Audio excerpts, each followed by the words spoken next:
అందరికీ నమస్కారం అండి. ఈరోజు శ్రీపాద శ్రీవల్లభ స్వామి చరితామృతములోని 48వ అధ్యాయం పారాయణ చేసుకుందాము. 48వ అధ్యాయంలోకి వెళ్ళబోయే ముందుగా 47వ అధ్యాయంలోని కొన్ని ధ్యాన విశేషములను ప్రస్తావించుకుందాము. 47వ అధ్యాయంలో శ్రీపాద శ్రీవల్లభ స్వామి వారి అద్భుత లీలలను వివరించారు మాస్టర్స్. అంతటి అద్భుతమైన లీలలను మనం అర్థం చేసుకోగలగాలి అంటే మనకి జ్ఞానం కావాలి మాస్టర్స్. ఆ జ్ఞానంని కేవలం ధ్యానం ద్వారా మనం పొందగలుగుతాము. అంతేకాకుండా మంచి పుస్తకాల పఠనము ద్వారా, గురువుల చరిత్రలు చదవడం ద్వారా, ఇంకా సజ్జన సాంగత్యం ద్వారా, ఈ 3 చేస్తేనే మనం తెలుసుకోగలుగుతాం మాస్టర్స్. మనం సరి అయిన జ్ఞానాన్ని పొందడానికి ప్రతినిత్యము ధ్యానం చేస్తూ, సజ్జన సాంగత్యం చేస్తూ అద్భుతంగా మన యొక్క జీవితాన్ని ఆనందమయం చేసుకుందాం మాస్టర్స్.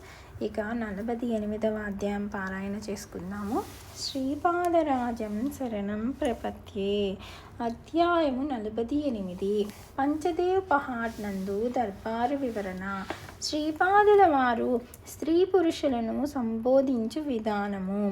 శ్రీపాదుల వారు సాధారణముగా గురువారం నాడు పంచదేవ్ పహాడ్ నందు దర్బారు చేయువారు. శ్రీపాదుల వారు కృష్ణానది నీటి మీద అడుగులను వేయిచూ వెళ్ళువారు. వారు అడుగు వేయబో ప్రతి చోట ఒక పద్మము ఉదయించుచుండును. ఆ పద్మము మీద కర్ర పాదుకలు ఏ విధముగా నిలుచునో మానవ ఊహకు అందని విషయము. అంతేకాకుండా నీళ్ల మీద నడుచుట ఒక వింత. కొంతకాలం ఇది చూపరులకు వింతగా నుండెను. తదుపరి అది సాధారణ లీలగా పరిగణింపబడెను. శ్రీపాదుల వారు కృష్ణకు ఈవల వడ్డునకు వచ్చినప్పుడు ఆయన భక్తులు సాదరముగా ఎదురేగి స్వాగతము చెప్పువారు. సాయంత్రము వరకును దర్బారు సాగుచుండును. ఆ తరువాత వారు అదే రీతిగా కృష్ణను దాటునప్పుడు నీటిపై వారు అడుగు వేయబోవు ప్రదేశముపై ఉదయించిన కమలములపై నడిచి వెళ్ళడివారు. అప్పుడు భక్తులందరూ వీడ్కోలు చెప్పుదురు. రాత్రిపూట కురుంగడ్డలో ఒంటరిగానే ఉండువారు. ప్రతి శుక్రవారము నాడు వారు వివాహములు కావలసిన కన్యలకు, సౌభాగ్యమును కాంక్షించు మహిళలకు పసుపు కొమ్ములను ఇచ్చుచుండువారు. తన కంటే పెద్దవారైన మహిళలను అమ్మ సుమతి అనియు, ఒక్కొక్కసారి అమ్మ అనసూయమ్మ తల్లి అనియు సంబోధించడివారు. తన కంటే చిన్నవాళ్ళైన స్త్రీలను వారు సాదరముగా అమ్మ వాసవి అని గాని, అమ్మ శ్రీ విద్యాధర అని గాని, అమ్మ రాధా అని గాని, అమ్మ సురేఖ అని గాని పిలుచుచుందురు. తనకు తండ్రి వయసులో ఉన్న వారిని అయ్యా అని గాని, నాయన అని గాని సంబోధించుచుందురు. వయసులో చిన్నవాళ్ళైన మగపిల్లలను ఒరే అబ్బి అని గాని, బంగారు అని గాని పిలుచువారు. తనకు తాత వయసులో ఉన్న వారిని తాత అని పిలుచువారు. స్త్రీలైతే వారిని ఆప్యాయంగా అమ్మమ్మ అని పిలుచువారు. శ్రీపాదుల వారి నిత్య కార్యక్రమములు మరియు దర్బారు. శుక్రవారము దర్బారు ఒక్కొక్కసారి కురుంగడ్డలో నిర్వహించెదరు. ఒక్కొక్క పర్యాయము పంచదేవ్ పహాడ్లో నిర్వహించెదరు. అదే విధముగా గురువారం దర్బారు కురుంగడ్డలో కానీ, పంచదేవ్ పహాడ్లో కానీ నిర్వహించెదరు. అది వారి ఇష్టమును బట్టి ఉండును. ఆదివారము నాడు దర్బారు చేయినప్పుడు అత్యంత గహనమైన యోగ విద్యను గురించి ఉపన్యసించెదరు. ఆ తరువాత వచ్చిన వారి యోగక్షేమములను విచారించువారు. వారి యొక్క బాధలను ఓపికతో విని అభయదానము చేయువారు. సోమవారం నాటి దర్బారులో పురాణ గాథల గురించి చెప్పువారు. తదుపరి వచ్చిన భక్తుల యోగక్షేమములను విచారించువారు. మంగళవారం నాటి దర్బారులో ఉపనిషత్తుల గురించి బోధించువారు. తదుపరి భక్తుల యొక్క వ్యక్తిగత సమస్యలను గురించి విని వారికి పరిష్కార మార్గములను సూచించుట, అదే విధముగా అభయ ప్రదానము చేయుట జరుగుచుండేది. బుధవారము నాటి దర్బారులో వేదములను, వేదార్థములను గురించి వివరించువారు. అనంతరము భక్తుల వ్యధలను ఎంతో ఓపికతో విని అభయమునిచ్చువారు. గురువారం నాటి దర్బారులో గురుతత్వమును గురించి వివరించువారు. ఈ దర్బారులోనూ భక్తుల ఆదివ్యాధులను నివారించుట అభయప్రదానము ఉండేటిది. అయితే ఆ రోజున ప్రత్యేకముగా వంట చేయించి అందరికీ భోజనము పెట్టువారు. వారికి ఒక్కొక్కప్పుడు తన భక్తులపై ప్రేమ పొంగినప్పుడు తామే స్వయముగా భోజనము వడ్డించువారు. కొంతమంది అదృష్టవంతులకు స్వయముగా అన్నమును తినిపించేవారు. మరికొందరికి మొహమాటము ఎక్కువగా ఉన్న వారికి నోట్లో అన్నమును క్రుక్కి తినిపించడివారు.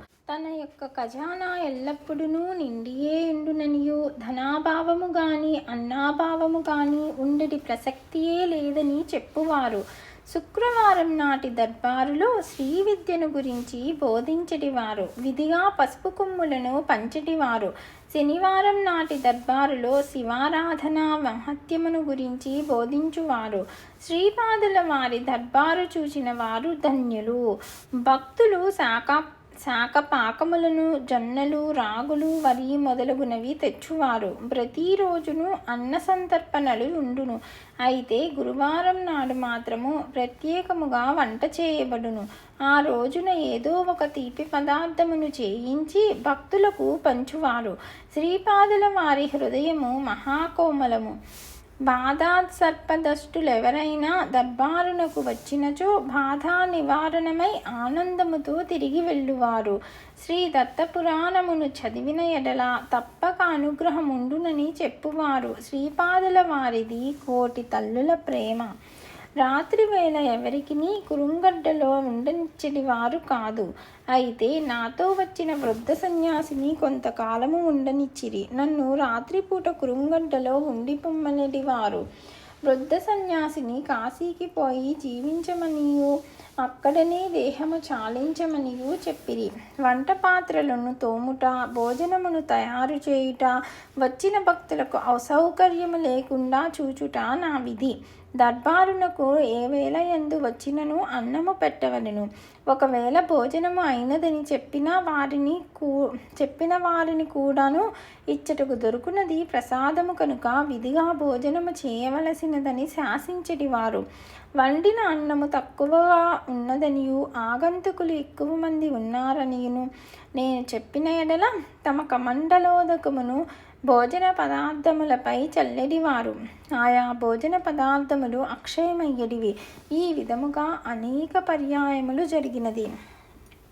రాత్రి వేళల యందు దేవతలు కురుంగడ్డుకు వివిధ విమానముల్లో వచ్చి మహాగురువులను సేవించటివారు. వారి ఆశీర్వచనములను పొంది వెళ్ళడివారు. ఒక్కొక్క పర్యాయము హిమాలయముల నుండి కొంతమంది యోగులు వచ్చుచుండెడివారు. వారు కూడాను నీటి మీద నడిచి మాత్రమే వచ్చడివారు. వారి దేహములు కాంతిమయములుగా నుండిడివి.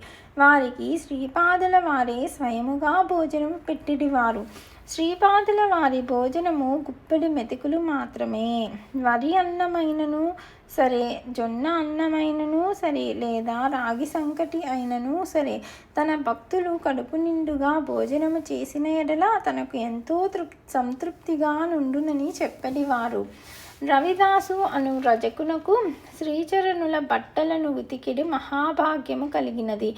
తన దర్శనమును చేసుకున్న తదుపరి కూడాను చెడ్డ ప్రవృత్తులను మానని వారికి విచిత్ర కష్టములు వచ్చేటివి.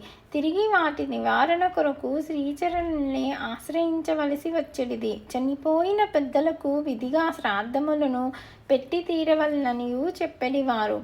అష్టాదశ వర్ణముల వారును తనకు బిడ్డల వంటి వారనియును ఎవరి అందును తనకు పక్షపాత బుద్ధి లేదనియు వారు అనుసరించటి ధర్మ కర్మములను బట్టి తాను ఫలితము నిచ్చెదననియు చెప్పువారు.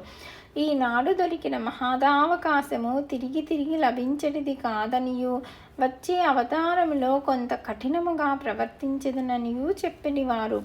ఎన్నో జన్మల పుణ్య ఫలము వలన తన దర్శనము లభించుననియు అంది వచ్చిన సదవకాశమును పూర్తిగా వాడుకోవలయుననియు లేకపోయినా అనేక జన్మముల తరువాత సద్గురు దర్శనము కలుగుననియు చెప్పువారు. ఈ విశాల ప్రపంచమునందంతటను ఏ యుగములోనైనను 1,25,000 మంది సిద్ధపురుషులుందురనియు వారందరూ తన అంశలే అనియు అందులో ఎవరిని ఆశ్రయించినను తన అనుగ్రహమే వారి ద్వారా ప్రసరించుననియు చెప్పుదురు. ఈ సృష్టికంతయును వారే ఆధారమనియు తన సంకల్ప మాత్రము చేతనే ఆది సృష్టి స్థితి లయములకు చెందుననియు చెప్పుదురు. నీ గురువుకు నీవు నమస్కారము చేసిన ఎడల అతడు తన గురువునకు నమస్కారము చేయును. ఈ ప్రకారముగా మనము ఏ గురువునకు నమస్కరించినను తదకు ఆది గురువులైన తనకే చెందునని శ్రీపాదుల వారు చెప్పుదురు. దేవతలకు కోపము వచ్చిన గురువు సంరక్షించుననియు గురువునకే ఆగ్రహము కలిగిన రక్షకుడు ఎవరునూ లేరనియును చెప్పువారు. తనను ఆరాధించు వారికి ఇహ పర లాభములు రెండూ కూడా లభించుననియు శ్రీ సృష్టిలో ఎవరిని వలదనియు ఎవరిని ద్వేషించినను తుదకు అది కూడా తన వద్దకే చేరుననియు చెప్పువారు. తాను అనుగ్రహించదలచిన ఎడల యోగ్యతలను కూడా పరిశీలించదననియు అయితే తన అనుగ్రహమును పొందగలుగు సాత్విక భావములు నీ యందు ఉండవలననియు చెప్పుదురు. హృదయములో భగవన్నామమును స్మరిస్తూ సదా కర్మలను ఆచరించవలెను. కురుంగడ్డ విశేష మహిమాన్విత క్షేత్రమనియు ఇచ్చటనున్న ఈశ్వరుడు జాగృతమూర్తి అనియు ఇచ్చటకు దేవతలు మహర్షులు మహాపురుషులు మారువేషములో వచ్చి జనుల కంట పడకుండా ఉందురనియు ఇచ్చట అందరికిని ఎవరికి ఉండెడు స్థానము వారికి కలదనియు హృదయంలో భగవన్నామమును నిలుపుకొని సదా కర్మలను ఆచరించవలెననియు ఆయా కర్మలు ధర్మసమ్మతములై ఉండవలెననియు చెప్పుదురు. తన దర్శనము కలిగినంతనే మహాపాపములు తొలగిపోవుననియు ఆ తరువాత మీరు పుణ్యకర్మములందు అనురక్తులైన ఎడల శుభఫలములను పొందుటకు వీలు కలుగునని చెప్పుదురు. శ్రీపాదుల వారి వచనములను అనుసరించి మన జీవితములను నడుపుకొనుచు తరించెదము గాక. శ్రీపాద శ్రీవల్లభులకు జయము జయము. 48వ అధ్యాయము సంపూర్ణము.